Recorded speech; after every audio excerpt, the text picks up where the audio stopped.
In this video, I'm going to speak to you about how you can set up your nutrition for a successful fat loss journey. And the reason why I'm going to mostly speak about nutrition and not training, I will likely touch upon training towards the end, but I mostly want to speak about nutrition because it is a subject that does have so much confusion surrounding it, especially when it comes to a lot of subjects, but when it comes to weight loss as well. Why?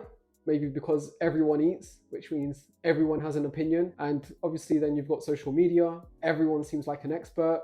I know that's probably quite ironic because you're watching a YouTube video now, but I've been doing this for a long time. I am an online coach nowadays. I used to do personal training as well. I only do online coaching and I specialize in weight loss. So I've got a lot of experience doing this. I've helped many people and now I'm potentially going to help you as well. So keep watching. And actually, I do quickly want to say, if you're not subscribed to the channel already, then please do subscribe and let's just get stuck in.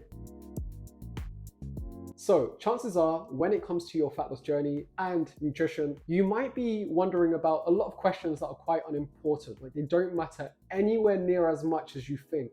Now, of course, you mean well, and because you don't know any better, of course, so you don't really know what to pay attention to. So right now, for example, what I mean is maybe you're wondering how many hours of the day should you fast for? Or is bread good or bad? Or should you completely cut out sugar? Or what should my macro split percentage be if I'm tracking calories? So what if I actually told you, if you are asking these questions, then you're actually putting a lot of your energy towards things that don't matter anywhere near as much as you think. So what do I mean by this? Well, I'll let you know instead what you really do want to focus on when it comes to nutrition, specifically for weight loss.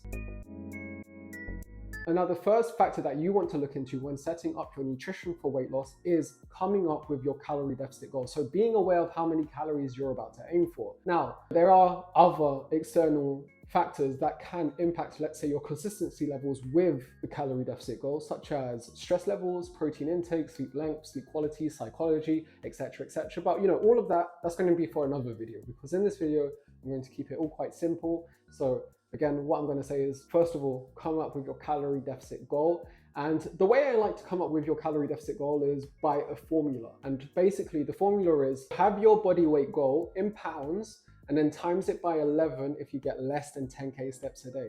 But if you get more than 10k steps a day, then you would have your goal body weight in pounds again and times it by 12 instead. So I'm going to put some examples on the screen now so you can see what I mean. And on that note, you might maybe have seen other calorie calculators online and think, hold on, the calorie calculator result is giving me something slightly different to the formula that you've given me. That's okay, that's completely normal, because if you look at maybe, let's say, 5 different calorie calculators or 5 different formulas, all of them might give you slightly different results, and that's okay. It's not about it being 100% accurate. Don't overthink it. My advice to you is just pick one and stick to it, and then see how your body reacts and go from there. And before I go on to the next section as well, I do want to say that you're probably better off aiming for a range of calories rather than like one specific number, because depending on the person, I think some people do tend, potentially you included, do tend to find it harder when you're like aiming for one like dead number. So instead of, let's say, the formula that you just used gave you 1,700 calories. So instead of aiming for 1,700 specifically, maybe you could aim for 1,650 to 1,750. And I find having that range just makes things easier. And of course, the last thing you want to do is make this fat loss journey of yours more complicated. And then the next point that you would do well to bear in mind when it comes to setting up your nutrition for a successful fat loss journey is coming up with your protein goal. So the way you would work out your protein goal and how much protein you should be aiming for is, again, take your goal body weight in pounds and times it by 0.7. And then basically whatever the result is, that would be your goal minimum. So let's say, for example, your goal body weight is 160 pounds. You times that by 0.7, you get 112 grams of protein. So you would then aim for 112 grams of protein minimum every single day. And regarding protein, 3 points that I want to cover before I go on to the next point is, number one, the reason why you want to prioritize your protein intake is because it helps you stay full and it helps build muscle and it helps with your recovery as well. Point number two, a sensible aim to help you make aiming for your protein goal easier is perhaps aim for at least 30 grams of protein with every single meal. So when you split it up like that, life does get easier too. And finally, so point number three is, this is definitely something you want to be paying special attention to if your nutrition approach, so let's say you're vegan or vegetarian, does omit a lot of protein sources. So you definitely want to be paying attention to your protein intake in that case. Well, everyone should be anyway, but even more so in that case. increase. And now the third point that you want to prioritize when you're on a fat loss journey is your fruit and vegetable intake. And in fact, of course, this is something you always want to be thinking about because fruits and vegetables are good for you. But if you're on a fat loss journey and maybe you're struggling with your fruit and vegetable intake right now, that is something you do want to be paying more attention towards because it's only going to help. And I know it sounds cliche, but it's true.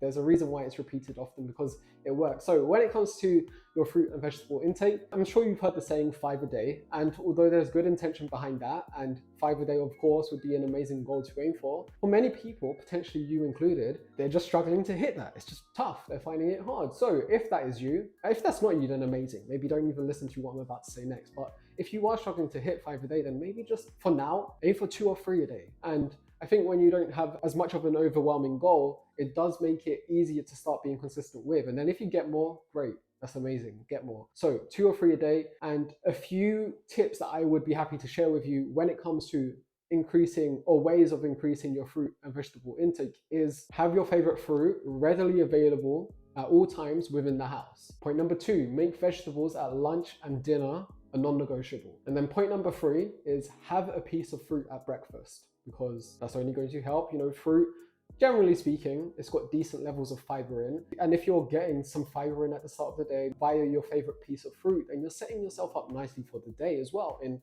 regard to your fiber intake and your goal of 3 bits of fruit and or vegetables a day. So yeah, definitely consider those 3 points I just shared. And if you hit those 3 points, then obviously it's going to make hitting your daily fruit and or vegetable goal much easier. So the final nutrition related point I want to share with you is the 80-20 guide.